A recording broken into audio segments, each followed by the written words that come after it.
आज हम जीएसटी में एक नया अपडेट देखने वाले हैं जो 55th जीएसटी काउंसिल में डिक्लेयर किया है। वो है क्रेडिट नोट से रिलेटेड। जीएसटी में जो क्रेडिट नोट के रूल्स है वो कंप्लीटली चेंज हो रहे हैं और ये इसका बहुत बड़ा इम्पैक्ट होने वाला है। तो इस वीडियो को एंड तक जरूर देखिए, ठीक है। क्रेडिट नोट हम लोग नॉर्मली क्यों इशू करते हैं?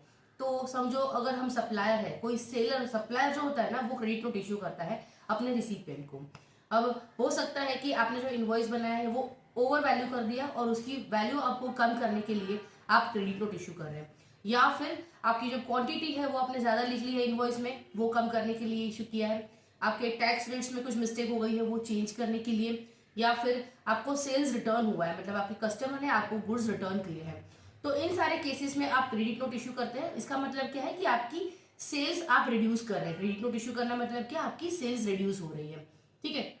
अब क्रेडिट नोट की इफेक्ट क्या होती है जीएसटीआर 1 पे, क्योंकि हम अपनी सारी सप्लाईज, जो सप्लायर होता है वो अपनी सारी सेल्स की डिटेल जीएसटीआर 1 में फाइल करता है।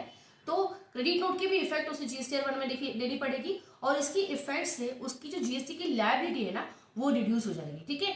लेकिन उसमें एक कंडीशन होती है कि उसके रिसिपिएंट ने उसका आईटी से रिवर्स कर देना चाहिए, क्योंकि जो सप्लायर अपने सेल्स के इनवॉइसेस अपलोड करता है वो रिसिपिएंट की 2A या 2B में शो होता है और उसके बाद वो 3B में उसका आईटीसी क्लेम करता है। लेकिन अगर वो सप्लायर क्रेडिट नोट इश्यू करके अपनी जीएसटी लायबिलिटी अगर रिड्यूस करता है तो उतने अमाउंट से रिसिपिएंट ने भी अपनी आईटीसी रिवर्स करनी चाहिए, उसने जो पहले क्लेम किया हुआ है, राइट। तो ये एक कंडीशन होती है। अब इसी के रिलेटेड एक 55th काउंसिल में बहुत बड़ा चेंज आया है और वो दोनों को इम्पैक्ट कर रहा है, चाहे वो रिसिपिएंट हो चाहे वो सप्लायर हो। तो आप दोनों को ये चीजें देखनी है। ये हो सकता है कि आपने सप्लायर होते हुए कोई क्रेडिट नोट इश्यू करी है तो ये आपके लिए भी इंपॉर्टेंट हो सकता है, या फिर अगर आप रिसिपिएंट हो किसी के क्रेडिट नोट की तो वो भी आपके लिए इंपॉर्टेंट हो सकता है कि दोनों तरीके से आपको किस तरह से ये इम्पैक्ट करेगा। वीडियो को एंड तक जरूर देख लेना ये समझने के लिए। आप तो देख ही रहे हो, लोगों तक शेयर कीजिए ताकि उनको भी क्रेडिट नोट से रिलेटेड ये इंपॉर्टेंट अपडेट पता चले और ये कंप्लायंस वो भी फॉलो कर पाए।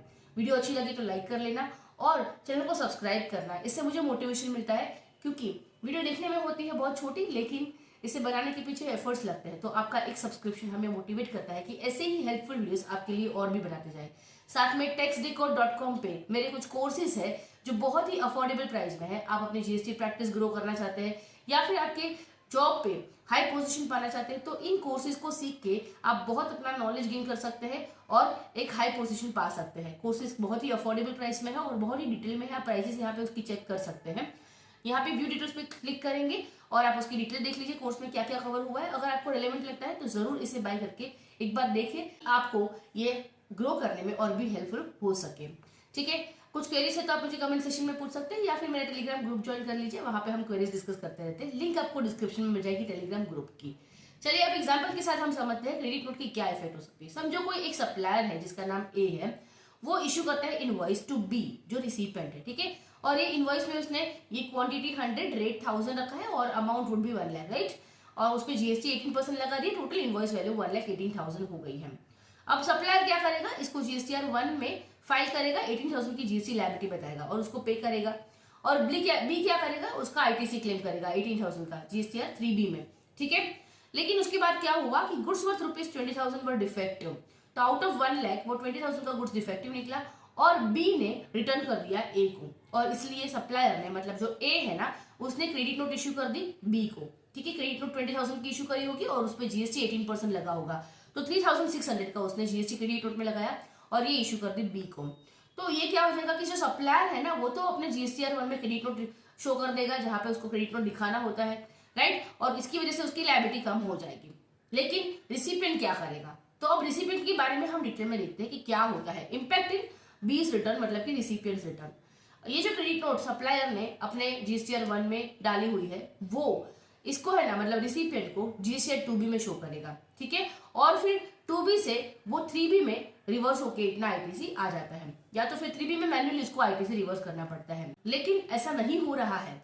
अगर देखो सप्लायर अपनी जीएसटी लायबिलिटी रिड्यूस कर रहा है तो रिसिपिएंट ने भी उतनी आईटीसी रिवर्स करनी चाहिए, लेकिन सच में ऐसा नहीं हो रहा है और गवर्नमेंट के पास इसका कोई ट्रैक नहीं है कि वो रिसिपिएंट पे कंपल्शन डाल सके कि आप इतनी आईटीसी रिवर्स करो, ठीक है। और इसीलिए इन्होंने 55th काउंसिल में बहुत बड़ा चेंज लाया है और वो है कि आपकी क्रेडिट नोट आईएमएस के थ्रू ही पास होगी और रिसिपिएंट को कंपलसरी आईएमएस के थ्रू ही उसको पास करवाना होगा। अब कैसे होगा, देखिए आपके सप्लायर ने जो भी क्रेडिट नोट इश्यू फाइल करी होगी वो आपको इस तरह से आईएमएस में शो करेगी। ठीक है, ये क्रेडिट नोट है, देखो क्रेडिट नोट नंबर यहाँ पे लिखा होगा, उसका नाम आपको नंबर मिल जाएगा।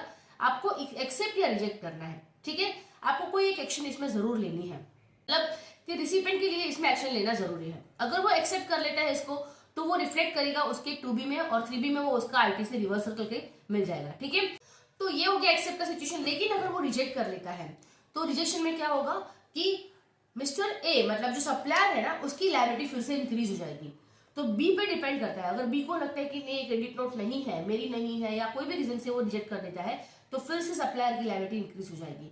इसीलिए यहाँ पे बी के लिए एक्शन लेना जरूरी है। अगर उसने एक्सेप्ट कर लिया तो ठीक है, यहाँ पे पेंडिंग का तो कोई ऑप्शन ही नहीं है, वो इसको पेंडिंग छोड़ ही नहीं सकता है। एक्शन कंपलसरी लेना पड़ेगा, या तो एक्सेप्ट करो या तो रिजेक्ट करो। ठीक है, तो अकॉर्डिंगली उसको एक्सेप्ट करना पड़ेगा, पेंडिंग का ऑप्शन है ही नहीं। तो क्रेडिट नोट एक ऐसा पॉइंट है जहां पे आप उसको पेंडिंग के ऑप्शन में नहीं छोड़ सकते, आपको या तो एक्सेप्ट करना है या तो रिजेक्ट करना है। इसके बाद ही आपका जीएसटी 3B रिटर्न फाइल होगा। मतलब अगर आपकी आईएमएस में क्रेडिट नोट दिख रहा है और जब तक आप उसके लिए एक्शन नहीं लेते तब तक आप आपका 3B भी नहीं फाइल कर पाओगे। ठीक है, तो आप देख रहे हैं कि धीरे धीरे ना ये आईएमएस भी आपके लिए कंपलसरी किया जाएगा, मैंडेटरी हो जाएगा।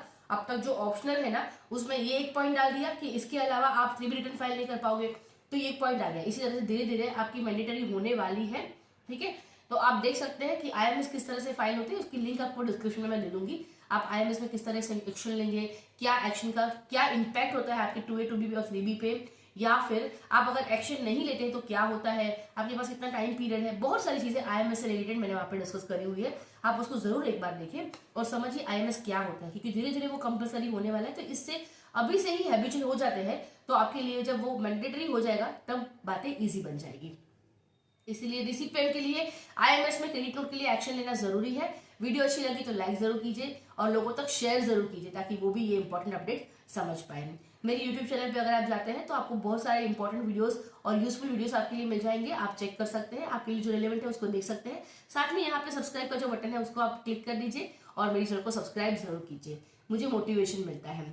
बहुत ही जो पॉपुलर वीडियोस है मेरे यहाँ पे आप देख सकते हैं, स्पेशली अकाउंट फाइनलाइजेशन, और इस पर डिटेल कोर्स भी है जो वेबसाइट पे आप मेरी देख सकते हैं। यहाँ पे आपको RCM पे भी एक डिटेल कोर्स मिल जाएगा मेरी वेबसाइट पे, आप जरूर चेक कीजिए उन कोर्सेज को। और थैंक यू सो मच।